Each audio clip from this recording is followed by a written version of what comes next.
¿Por qué los protestantes están equivocados sobre la sola escritura? La idea de sola escritura no está en la Biblia. De hecho, según de Tesalonicenses 2:15 dice, mantengan las tradiciones que aprendieron, ya sea por palabra o por carta.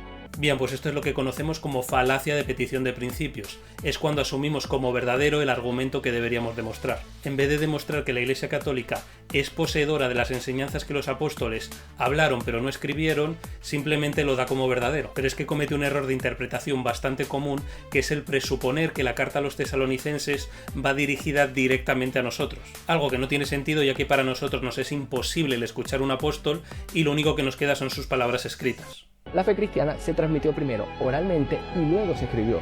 Si solo nos guiamos por la escritura, ¿cómo sabemos qué libros forman parte de ella? Aquí hay otra falacia que es la que conocemos como el hombre de paja, ya que la doctrina de la sola escritura en ningún momento dice que nosotros nos guiamos solo por la Biblia, sino que lo que hace es reconocer a la escritura como máxima autoridad en cuanto a fe y moral. Si este chico se hubiese tomado las molestias de estudiar a los padres reformadores, se hubiese dado cuenta de que en ningún momento ninguno de ellos rechazaba herramientas tan importantes como pudiera ser la lógica, la experiencia o la tradición.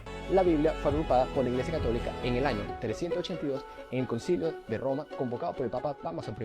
Me parece que si este chico quisiese verdaderamente argumentar en contra de las doctrinas protestantes, antes de ello debería de conocer qué es lo que creemos los protestantes. Primero, que la Biblia no fue agrupada por la Iglesia, lo que la Iglesia hizo fue definir una lista de los libros canónicos. Segundo, que él presupone que la Iglesia Católica del siglo III es exactamente la misma que la Iglesia Católica actual sin la más mínima variación. Pero cualquier persona con un mínimo conocimiento de historia podría darse cuenta de que esto es falso, porque el protestantismo no se realizó un día en el que de repente la gente se aburría y decía pues vamos a separarnos, sino que se ocasionó en base a una serie de corrupciones que habían estado aconteciendo a la Iglesia a lo largo de siglos y siglos y siglos. Y tercero, que la Iglesia no le da autoridad a las Escrituras, sino que simplemente reconoce esa autoridad. Pero la palabra de Dios es inmutable, es eterna, no depende de si la Iglesia le da o no esa autoridad. La palabra de Dios siempre ha existido y siempre existirá. Es la Iglesia la que depende de la palabra de Dios y nunca al revés.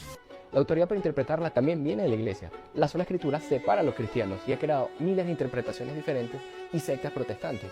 La Biblia es importante, pero es solo un pilar junto a la tradición y al magisterio. Una cosa es que tú quieras que exista una unidad y otra cosa es que verdaderamente existe esa unidad, porque la realidad es que no hay nada que haya causado tantas divisiones como el papado. Primeramente, cuando en el año 1050 el Papa León IX se salió de la pentarquía, autoproclamándose obispo universal y causando la división con las iglesias de Oriente, y más adelante en el año 517 con el Papa León X, en base a su estilo de vida totalmente desenfrenado y a toda la corrupción que había en la iglesia, que ocasionaron la Reforma Protestante. ¿Cómo defender la Eucaristía con la Biblia?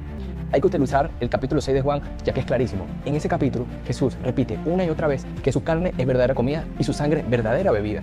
No está hablando como si fuera un símbolo. Vale, entonces en Juan 6 Jesús no está hablando metafóricamente. Entonces eso significa que más adelante en Juan 8, cuando Jesús dice yo soy la luz del mundo, ahí también está hablando literalmente y significa que Jesús se iba a transformar en fotones. O más adelante en Juan 17, cuando él dice yo soy la puerta, significa que Jesús se iba a transformar en una puerta. O en el 10:11, cuando dice yo soy el buen pastor, significa que Jesús se había convertido en ganadero o estaba ahora mismo criando cabras. O en el 14, cuando dice yo soy el camino, Jesús se había transformado literalmente en una autopista. Y en el 15, cuando dice yo soy la vid verdadera, ¿significará literalmente que Jesús se iba a transformar en una planta trepadora? Porque aquí nosotros vemos que dice que es la verdadera, lo mismo es que lo está diciendo literal, y tampoco nosotros vemos que en ninguno de estos versículos Jesús esté especificando que no está hablando literalmente.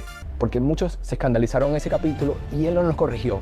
Al contrario, dejó que se fueran. Entonces, unos capítulos antes, en Juan 2, cuando Jesús dice destruid este templo y yo lo levantaré en 3 días, cuando el pueblo se escandalizó, es porque verdaderamente él se iba a presentar ante ese templo con una bola de demolición.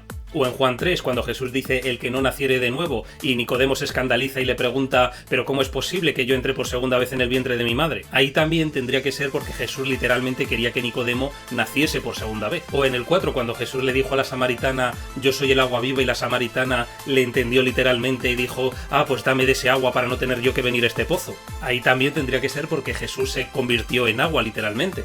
También San Pablo lo confirma en 1 Corintios capítulo 11.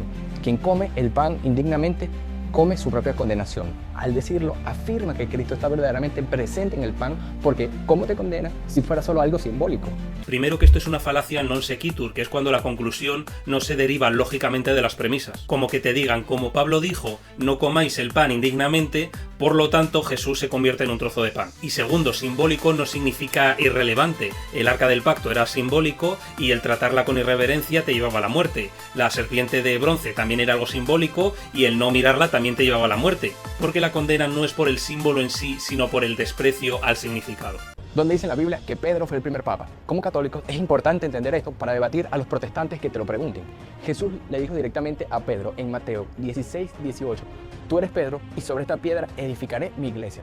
Aquí lo primero que hay que aclarar es que no vemos qué funciones y qué títulos va a tener Pedro como papa, que ellos mismos han creado a lo largo de los siglos para autoproclamarse a sí mismos como única y suprema autoridad de la Iglesia. Pero la cuestión es que si analizamos la historia del papado vemos que todos los títulos y todos los poderes que tiene es algo que fue recibiendo a lo largo de los siglos. Vicario de Cristo, siglo V, soberano del Estado de la Ciudad del Vaticano, 1929, sumo pontífice, siglo IV, su santidad, siglo IX, santo padre, siglo V, pastor supremo, 1870, infalible, 1870, juez supremo, 1870, cabeza universal de la Iglesia, 1870. Como podemos ver, hace falta mucha imaginación para entender que cuando Jesús habla sobre la roca se está refiriendo a todos estos títulos. Y es que la primera vez que vemos en la historia que se interpreta Mateo 16:18 de esta manera, como que Jesús está nombrando a Pedro como primer papa, no sería hasta el siglo IV con el papa Dámaso I. Hasta entonces todos los padres de la Iglesia habían interpretado como que la roca era la fe de Pedro. Orígenes de Alejandría, tú eres Pedro, pero todo aquel que imite la fe de Pedro es piedra y sobre tal roca edificaré la Iglesia. San Hilario de Poitiers interpreta la roca como la fe confesada, no como Pedro en sí. San Juan Crisóstomo dice explícitamente que la roca es la confesión de la fe de Pedro. Teodoro de Ciro, la roca es la fe y no la persona de Pedro.